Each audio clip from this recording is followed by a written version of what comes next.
Kembali lagi di Cerita Cinta Channel. Jangan lupa like, comment, and subscribe ya. Terima kasih. 3 tahun kemudian, kehidupan berputar begitu cepat dan tidak terasa sudah 3 tahun berlalu semenjak kecelakaan yang menimpa Anaya. Anaya, gadis tunarungu itu kini bertransformasi menjadi gadis yang lebih dewasa dan sangat cantik, meskipun ia masih merasa minder dengan kekurangan yang ia miliki. Tapi berkat dukungan dan semangat dari keluarganya, Anaya kini berhasil meraih cita-citanya menjadi penyanyi terkenal. Tentu saja, perjuangannya bisa mencapai titik ini sangatlah berat. Tidak mudah bagi Anaya untuk meningkatkan rasa percaya dirinya. Gerald saat ini sudah menjadi seorang CEO muda di perusahaannya. Pemuda tampan itu kini terlihat semakin matang dan gagah, sedangkan Lucky, sahabatnya, memilih melanjutkan pendidikannya di luar negeri. Lalu Ica, gadis culun dan berkacamata itu, masih menempuh pendidikannya di Fakultas Kedokteran. Cita-citanya menjadi dokter spesialis THT. "Minggu depan kosongkan jadwalku," ucap Anaya kepada manajernya. Badannya terasa lelah karena hampir sebulan ini dirinya kebanjiran job. Namanya sudah melambung tinggi, dan saat ini Anaya menjadi penyanyi terkenal yang sedang digandrungi oleh para remaja hingga orang tua. Suaranya yang sangat merdu membuat semua orang menjadi candu mendengarnya. "Baiklah, aku akan mengaturnya," ucap manajernya. "Kamu butuh liburan, aku akan mengurusnya." Bali, aku ingin ke sana," jawab Anaya sembari menyandarkan punggungnya di sofa. Saat ini dirinya sedang berada di kantor manajemennya. "Oke, kamu akan mendapatkan liburanmu," ucap manajernya itu. Segera mengurus liburan Anaya. Ia akan menyiapkan penginapan dengan fasilitas terbaik untuk artisnya itu. "Aku juga menyiapkan bodyguard untukmu." "No, aku tidak menginginkannya. Aku bisa menjaga diriku sendiri," tolak Anaya, karena kali ini ia ingin berlibur tanpa ada gangguan apapun. "Anaya, kamu lupa siapa dirimu sekarang?" kesal manajernya yang cemas dengan keamanan Anaya. "Percayalah padaku, apakah kamu lupa jika keluarga adalah nomor satu di negara ini? Mereka juga tidak akan membiarkanku pergi sendirian. Mereka tetap akan mengirimkan bodyguard bayangan untukku." Menyebalkan," sewot Anaya, merasa kebebasannya sedikit dibatasi.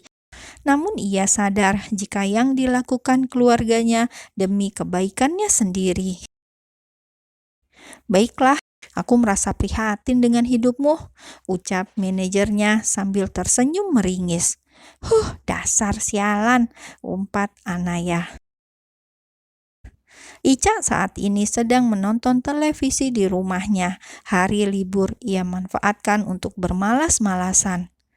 "Hei, bukankah itu temanmu, anaknya Tuan Aiden?" Ibu Ica yang ikut menonton televisi terkejut saat melihat Anaya bernyanyi di salah satu stasiun televisi. "Iya, dia sudah berhasil meraih cita-citanya, tapi sampai saat ini aku dan dia belum pernah bertemu lagi semenjak kejadian naas itu," jawab Ica seraya menghela nafas kasar. "Kamu sudah berbicara dengan keluarganya?" tanya ibu sambil mengelus lengan putrinya dengan lembut. Mengerti jika saat ini Ica sedang merasa sedih. "Dia sudah tidak percaya dengan siapapun lagi, Bu. Padahal aku sangat merindukannya," ucap Ica yang kini terisak. "Ibu tidak tahu harus berkata apa. Tapi semoga kamu dan dia segera dipertemukan kembali. Belajar dengan giat agar kamu tidak mengecewakan keluarga Tuan Aiden yang selama ini sudah membiayaimu kuliah," ucap ibu, lalu beralih mengusap pucuk kepala putrinya. "Iya, Bu," jawab Ica yang kini sudah menangis di pelukan ibunya. Apakah harus aku yang menangani proyek ini? Tanya Gerald kepada asistennya. Iya Pak, dan tiket Anda ke Bali sudah saya persiapkan, jawab asisten tersebut. Oh God, Gerald mengusap wajahnya dengan kasar. Masih di hari libur, karena suntuk berada di rumah, Ica memutuskan untuk berjalan-jalan di mall untuk melepaskan kejenuhannya.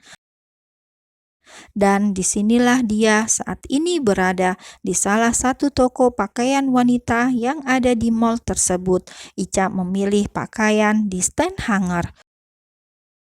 Gadis berkacamata itu mendongak sambil tersenyum saat mendengar lagu Anaya diputar di toko tersebut. Suara Anaya yang merdu membuat Ica menjadi ikut bersenandung. Dia sudah populer sekarang, tapi sayang sekali dia tidak mengingat sahabatnya. Ica berbicara pada dirinya sendiri dan tanpa disadari ada seorang gadis cantik yang memakai topi dan masker menoleh ke arahnya karena mendengar ucapan Ica. Ica, gumam gadis cantik itu yang sebenarnya adalah Anaya. Ya, ia melakukan penyamaran karena tidak ingin dikerubungi oleh fansnya. Mungkin dia sudah melupakan sahabatnya yang selama ini merindukan dan mengkhawatirkannya, ucap Ica lagi sambil mengambil satu dress yang menurutnya sangat bagus. Dress ini sangat bagus, kira-kira berapa harganya? Gumam Ica lalu menatap harga dress yang ada di bandrol. Mahal sekali. Ica meletakkan kembali dress tersebut dengan berat hati. Anaya mendengar semua ucapan Ica tentang dirinya. Ia menatap punggung Ica dengan perasaan bersalah. Ia tidak menyangka jika Ica selama ini merindukan dan mencemaskan dirinya. Jadi yang dikatakan ibunya selama ini benar jika Ica sangat tulus dengannya. Anaya memberanikan diri untuk mendekati Ica. Ia berdehem pelan saat akan menyapa Ica. Permisi, sapa Anaya. Ica menoleh menatap gadis yang memakai topi dengan rambut terurai serta masker yang menutupi sebagian wajah gadis tersebut. Iya Nona, jawab Ica. Bolehkah aku melihat dress yang kamu pegang tadi? Tanya Anaya. Tentu, jawab Ica tersenyum, lalu mengambilkan dress tersebut dan menyerahkannya kepada Anaya. Terima kasih, ini dressnya bagus. Kamu tidak mengambilnya? Tanya Anaya saat menerima dress tersebut. Tidak, itu terlalu mahal untukku, jawab Ica tersenyum malu. Anaya tersenyum di balik maskernya dan kedua matanya berkaca-kaca saat melihat senyuman Ica yang tidak pernah berubah. Ya ampun, Ca, maafkan aku yang selama ini melupakanmu, batin Anaya menangis. Kalau begitu, aku permisi Nona, selamat berbelanja, pamit Ica memundurkan langkahnya beranjak pergi dari sana. Namun langkahnya terhenti saat mendengar seruan gadis tersebut. Tunggu Ca, seru Anaya. Ica menoleh dan terkejut saat mendengar panggilan gadis tersebut. Maaf, kenapa kamu tahu nama panggilanku? Anaya bingung harus menjawab apa. Kemudian ia membuka maskernya untuk sesaat. Ca, lirih Anaya. Naya, kedua mata Ica berkaca-kaca saat melihat sahabatnya. Kamu benar Anaya, tanya Ica yang sudah tidak bisa membendung air matanya lagi. Anaya yang sudah memakai maskernya kembali pun mengangguk pelan dan ia juga menangis terharu bisa bertemu dengan sahabatnya lagi. Ica tidak mampu berkata-kata lagi, kemudian ia langsung memeluk sahabatnya itu dengan erat. Aku pikir kamu sudah melupakan aku, lirih Ica. Maafkan aku, Ca. Selama ini aku pikir jika kamu... Anaya tidak melanjutkan perkataannya. Terlalu menyakitkan jika diingat. Tidak apa-apa, aku mengerti, Nay, jawab Ica seraya mengurai pelukan tersebut. Kamu sekarang terlihat semakin cantik dan juga dewasa, puji Ica sambil memegangi kedua tangan Anaya. Kami semua merindukanmu, Nay, lanjut Ica.